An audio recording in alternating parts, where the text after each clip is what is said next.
Hey guys, welcome to this episode of On Another Line. As you can tell, here in Ohio it's snowing and there's not a lot of fishing getting done here as far as my part.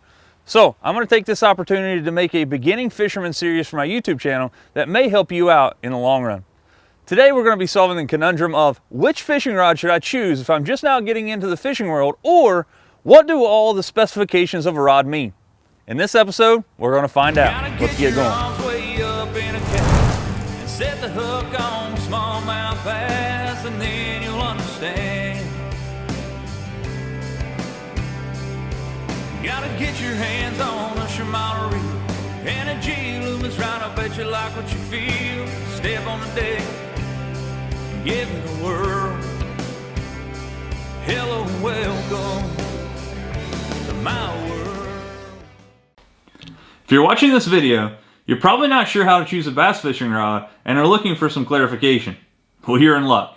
I'm going to lay out all my knowledge about choosing a bass fishing rod in this one video. Fishing rods come in many different lengths, from less than 3 feet to well over 8 feet in length. Length of the rod is usually printed directly on the blank of the rod. Different manufacturers use different means of showing the length of the rod. Some will have the length written in feet and inches, whereas others you'll have to do a little math to determine the length. Alright, Waller. Nobody said there'd be math involved in this video. I get it. But it's actually fairly simple. Let's use G-Loomis as our manufacturer here for this example.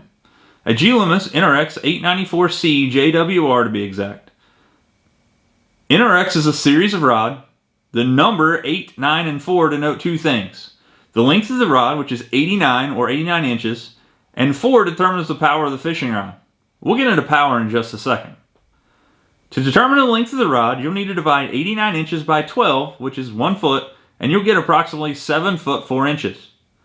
Most of the rods on the market today, including G-Loomis, will have the exact length shown on the rod blank somewhere. A good length to start with is somewhere between 6 foot 6 inches to 7 foot, as this length will allow you for a lot of versatility. Next is the action of the rod. There are many different types of actions for bass fishing, and not all actions are created the same. A fast action on a G-Loomis rod could differ greatly from a fast action on a St. Croix rod. Each manufacturer classifies their own rod actions, and they could be totally different from one another. Let's look at this illustration to get an idea of what the action of a rod is. From left to right, we have extra fast, fast, moderate, and slow. These terms allow the angler to know how much of the rod bends or deflects when pressure is put on the tip. An extra fast action will bend in the upper 1/3 of the rod. A fast action may only bend in the top 1/2 of the rod, and a moderate or slow action will bend more towards the lower 1/2 of the rod. Some people prefer to think of this as a more moderate, slow, or sometimes they even call it a parabolic bend. There are a few things to consider when choosing which action of rod is right for you. One of the most important is how sensitive you need the rod to be. A slower action will result in a less sensitive rod. It will also result in a slower hook set. This can be great for techniques like crankbaits or topwater. A faster action will allow for a quicker hook set and a more sensitive rod. The faster the action, the less the angler will have to move the rod to get the stiffer part of the rod to come into play, which in turn causes a faster hook set. Another thing that can determine which action of rod you choose is the number of hooks you're using on the bait. A good rule of thumb is that if you're using a single hook, use a faster action rod. If you're using treble hooks on a bait like a topwater lure or a crankbait, choose a slower action. Another key feature you get from a faster action rod is a more casting accuracy. Faster rods allow you to put your bait where you want it more often. This can increase your fish catching ability due to be able to put that bait exactly where that fish is time after time. Power is the next classifications of bass fishing rod we'll look at.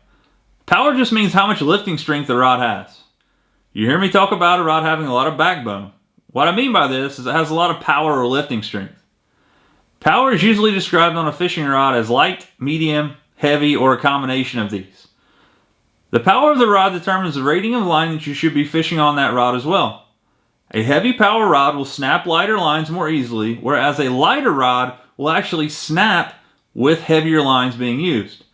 Be sure to follow the recommendations of line and lure weights printed on all rods to ensure you get a lifetime of use from your investment. Which power rod is right for you? That all depends on the area and cover you plan to fish. If you're planning to pitch a 1 ounce weight into a grass mat and wrestle a hydrilla gorilla out of its hiding spot, you're going to need a heavier power rod. Likewise, if you're fishing more open water with less structure and more water visibility, you're likely to choose a lighter power. If you're just getting into bass fishing or would like to know what I would recommend getting started with, I would recommend a length of 6 foot 6 inches to 7 foot, a fast action, and a power of medium to medium heavy. This goes for both spinning rods and casting rods alike. These specs will ensure that you have a rod that you can get the most use out of for the most amount of techniques. You all know that I'm pretty partial to Shimano and G Loomis here on this channel. However, fish what you can afford and what you have the confidence in, because in the end, it's all about the fish you catch and not the equipment you catch them with. If you want to see my latest video on my rod arsenal for last year, click on the link in the description below or the card at the top if you see it. If this helped you out, please consider subscribing to the channel, and as always, hit the notification bell to be notified when I post new content. If you like my channel, feel free to give it a share. If you can, get out there and lean on them. We'll see you next time on Another Line.